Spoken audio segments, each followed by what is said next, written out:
ధర్మాధారాధనాధ్యక్ష ధనధాన్య వివర్ధిని విప్రప్రియా విప్రరూప విశ్వభ్రమణకారిణి. ధర్మాధార ధర్మమునకు ఆధారభూతమైనది. ధర్మాలంటే లక్షణాలు, స్వభావాలు, జీవన విధానం అని కూడా అర్థం ఉంది. ఒక ప్రదేశం యొక్క ధర్మానికి మరో ప్రదేశం యొక్క ధర్మానికి పోలిక ఉండకపోవచ్చు. అదేవిధంగా రకరకాల జీవులకు, పదార్థాలకు వేరువేరు ధర్మాలు లేదా స్వభావాలు ఉంటాయి. ధర్మాన్ని ఆచరిస్తే అది మనల్ని రక్షిస్తుంది. అదే ధర్మాన్ని దెబ్బ కొడితే ఆ ధర్మమే మనలను శిక్షిస్తుంది. ఈ ధర్మాచరణకు ప్రేరణ, ఆధారము, ప్రమాణము అమ్మవారి సృష్టిలో తిరుగులేకుండా ఉండే ద్రవ్యధర్మాలు, ఋతుధర్మాలు, జీవధర్మాలే అవ్వాలి. లేదా శృతులలో, స్మృతులలో చెప్పినవే ఆధారంగానూ ప్రమాణంగానూ ఉండాలి. అమ్మవారు సృష్టి నిర్వహణను ఎంత ధర్మబద్ధంగా చేస్తుందో గమనించి అలా ఉండడం వల్ల మనం ఎంత సౌఖ్యవంతమైన జీవితం గడుపుతున్నామో గుర్తించాలి. ధనాధ్యక్ష సర్వసంపదలకు అధికారిణి. ధనము అంటే జీవనాధారమైన గాలి, నీరు, ఆహారము మొదలైనవి అన్నీ ధనము కిందకే వస్తాయి. గాలి, నీరు, ఆహారము మొదలైన వాటి అన్నింటికీ అమ్మవారు అధికారిని. అందువల్ల అమ్మవారు ధనాధ్యక్ష. ధనాధ్యక్ష అంటే కుబేరుడు, సంపదకు అధిపతి. అమ్మవారి 12 మంది గొప్ప ఆరాధకులలో ఒకడు కుబేరుడు. భక్తిలో పరాకాష్ఠకు చేరిన వారు ఆరాధించిన దైవమైపోతారు. ఈ విధంగా అమ్మవారే కుబేరుడు అని చెప్పవచ్చు. ధనధాన్య వివర్ధిని. ధనము, ధాన్యము వర్ధిల్ల చేయునది. ప్రాణాధారాలైన గాలి, నీరు, అగ్ని, దేహాధారాలైన పాడి పంట, వసతులను ధనధాన్యాదులు అంటారు. విశ్వకళ్యాణానికి ఇవి వర్ధిల్లితే చాలు. అందుకని అమ్మవారు ఈ ధనధాన్యాదులను వర్ధిల్ల చేస్తుంది. ధనధాన్యాదులను వర్ధిల్ల చేయునది అని ఈ నామానికి అర్థం. ధర్మాధార, ధనాధ్యక్ష, ధనధాన్య వివర్ధిని నామాలలో పరలోకముతో ముడిపడి ఉంటే పుణ్యాన్ని, ఇహలోకముతో ముడిపడి ఉంటే ధనాన్ని, మన దేహంతో ముడిపడి ఉంటే ధాన్యాన్ని అమ్మవారు వర్ధిల్ల చేస్తుందని సమన్వయం చేసుకోవాలి. యజ్ఞములు చేసే వారికి పుష్కలంగా ధనధాన్య సమృద్ధిని కలగజేస్తుంది అని కూడా ఈ నామానికి అర్థం చెప్పవచ్చు. విప్రప్రియ వేదాధ్యయన సంపన్నులైన వారియందు ప్రీతి కలిగినది. వేదాలు చదివి విశేష ప్రజ్ఞను పొంది వేద విహిత కర్మలు చేసే వాడే విప్రుడు. అమ్మవారు వేదస్వరూపిణి, వేద జనని కాబట్టి వేద పండితులైన విప్రులయందు ప్రీతి కలిగినది. విప్ర అంటే జ్ఞాని అని అర్థం. ఆమె జ్ఞానులను ఇష్టపడుతుంది. ఆత్మసాక్షాత్కారానికి జ్ఞానం మాత్రమే అవసరం. విప్రరూప వేద విధులైన వారియందు ఉండునది. పుట్టడంతోటి ప్రతి వ్యక్తి శూద్రుడే. ఉపదేశం పొంది సంస్కరింపబడితే ద్విజుడవుతాడు.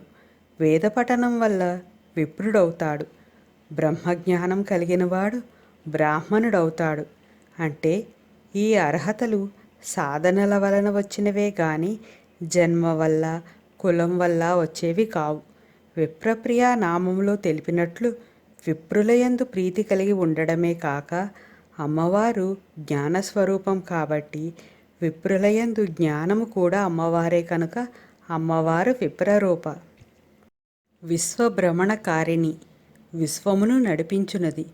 విశ్వాలు చాలా ఉన్నప్పటికీ బ్రహ్మము ఒకటే. అందుకే అమ్మవారిని ఎల్లప్పుడూ అఖిలాండకోటి బ్రహ్మాండ నాయకి అని పిలుస్తారు. అంటే ఆమె అనేక విశ్వాలకు సృష్టికర్త అని అర్థం. ఆమె వివిధ విశ్వాలలో పురుషుడు లేదా ఆత్మతో కలిసి ప్రకృతిగా వ్యక్తమవుతుంది. ఒక చోట మొదలై కొంత దూరం లేదా కొంతకాలం ప్రయాణించాక మళ్ళీ మొదలైన స్థానానికి చేరుకోవడాన్ని భ్రమణం అంటారు. విశ్వభ్రమణానికి కారణమైన అమ్మవారు వ్యక్తుల మనస్సులను, చిత్తాలను కూడా భ్రమింపచేయగలదు. అవసరాన్ని బట్టి, సందర్భాన్ని బట్టి ఈ భ్రమణ లక్షణాన్ని అన్ని రకాలుగాను అన్ని విషయాలలోనూ అమ్మవారు వినియోగించి విశ్వాన్ని తిన్నగా నడుపుతుంది. ఈ సృష్టిలో ఎన్నో లక్షణాలు విలక్షణాలు ఉన్నా అవన్నీ విశ్వ కళ్యాణానికి అవసరమయ్యే విధంగానే ఉంటాయి. అది అమ్మవారి విశ్వ నిర్వహణలో ప్రత్యేకత. విశ్వం యొక్క భ్రమణమునకు కారణమైనది అని ఈ నామానికి అర్థం.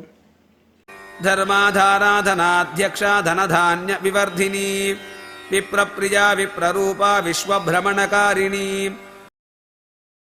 విశ్వగ్రాసా విద్రుమాభా వైష్ణవి విష్ణురూపిణి అయోనిరయోని నిరజా కూటస్థాకులరూపిణి.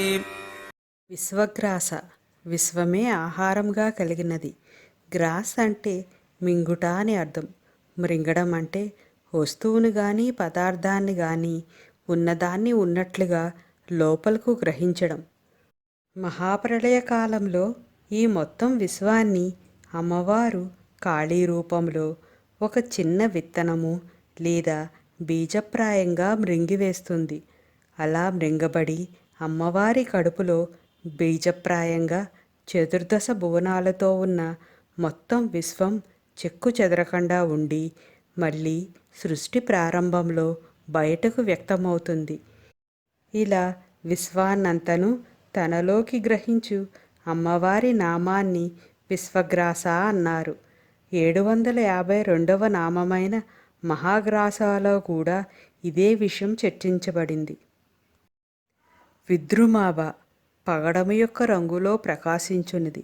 సూర్యాస్తమయ సమయంలో సూర్యుడు ఎర్రని పగడం వలె మెరుస్తూ కనిపిస్తాడు. అలాగే అమ్మవారు కూడా ప్రళయకాలంలో ఎర్రని పగడపు రంగులో ఉంటుందని ఈ నామం తెలియజేస్తుంది. ఇంతకుముందు నామము అయిన విశ్వగ్రాసాలో ప్రళయకాలంలోని అమ్మవారికి సంబంధించిన ఒక లక్షణం చెప్పబడింది. ప్రస్తుత నామంలో కూడా అదే కాలానికి అంటే పగలు రాత్రిలోకి లీనం కాబోయే సూర్యాస్తమయ కాలమును సూచించే ప్రళయ ప్రారంభ కాలానికి సంబంధించిన అమ్మవారి రంగును గురించి చెప్పబడింది. విద్రుమ అంటే జ్ఞానవృక్షం కూడా.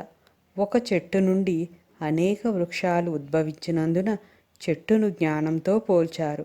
అదేవిధంగా ఒక గురువు అనేక మంది శిష్యులను ఉత్పత్తి చేస్తాడు.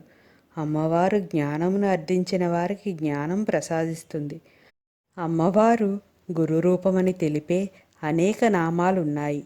అవి గురుమూర్తి అనే 603వ నామము, గురుమండల రూపిణి అనే 713వ నామము మరియు గురుప్రియ అనే 722వ నామము. వైష్ణవి వైష్ణవీదేవి రూపమున అవతరించినది.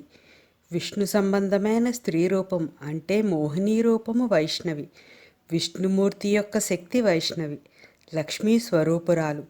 వైష్ణవి రూపము ధరించి శంఖము చక్రము గద ధనస్సు ఆయుధములను గలిగిన నారాయణీ స్వరూపము గల అమ్మవారు. విష్ణువు మరియు వైష్ణవి ఈ 2 రూపాలుగా ఉన్న పరబ్రహ్మం సర్వాయుధాలతో రాక్షస సంహారం చేస్తూ ధర్మరక్షణను లోకరక్షణను చేస్తూ ఉంటుంది. విష్ణురూపిణి విష్ణు రూపమున జగత్తును రక్షించున్నది. విష్ణువు సర్వవ్యాపకుడు, సర్వ సృష్టి పోషకుడు. ఇవే లక్షణాలతో ఉన్న స్త్రీ రూపమే అమ్మవారు. విష్ణువు యొక్క లక్షణాలను రూపముగా కలిగినది కాబట్టి అమ్మవారు విష్ణురూపిణి. మహాభారతంలో ధర్మరాజు భీష్ముని శివసహస్రనామం గురించి అడుగగా అది చెప్పగల సామర్థ్యం కృష్ణునికి మాత్రమే ఉన్నదని భీష్ముడు వివరిస్తాడు. శివజ్ఞానం ఇవ్వగలిగినది అమ్మవారు మాత్రమే. నారాయణుడు నారాయణి అభేదము. ఆ కారణంగా శివసహస్రనామం కృష్ణుడి ద్వారా లోకానికి అందింపబడింది. అయోని పుట్టుక లేనిది. యోని అనే పదాన్ని సాధారణంగా పునరుత్పత్తి స్థానాన్ని సూచించడానికి ఉపయోగిస్తారు. ఈ విశ్వం మొత్తానికి అమ్మవారే ఉత్పత్తి స్థానం అయినప్పుడు ఇక అమ్మవారికి వేరే ఉత్పత్తి స్థానం ఎక్కడ ఉంటుంది? అందుచేత అమ్మవారు అయోనిహి. యోనిని మూలానికి మూలమని కూడా పిలుస్తారు. అయోని అంటే ఆమె మూలము లేనిది. యోని అంటే నివాసమని కూడా అర్థం. మరియు అయోని అంటే ఆమె నివాసము లేనిది. ఇది ఆమె సర్వవ్యాప్తిని సూచిస్తుంది. యోని నిలయ సమస్త సృష్టికి జన్మస్థానం. యోని అంటే జన్మస్థానం. అన్నింటికీ ఉత్పత్తికి కారణం అమ్మవారే. కాబట్టి అన్నింటికీ జన్మస్థానం శ్రీచక్రంలోని కేంద్రం వద్ద ఉన్న శివశక్త్యైక రూపిణిగా సూచింపబడు బిందుస్థానమే ఈ యోని నిలయ అన్న నామం తెలిపే ఉత్పత్తి స్థానం. ఈ సమస్త విశ్వం అమ్మవారి నుంచే వ్యక్తమయ్యింది.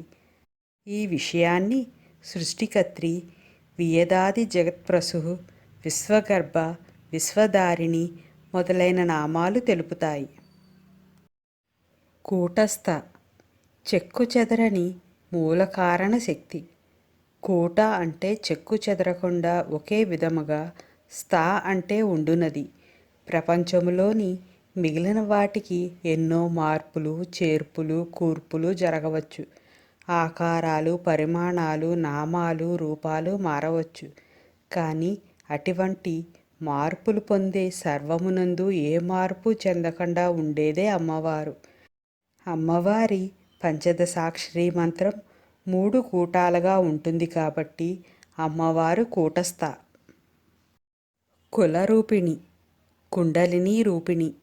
కులము అంటే మూలాధార చక్రం అని కూడా అర్థం.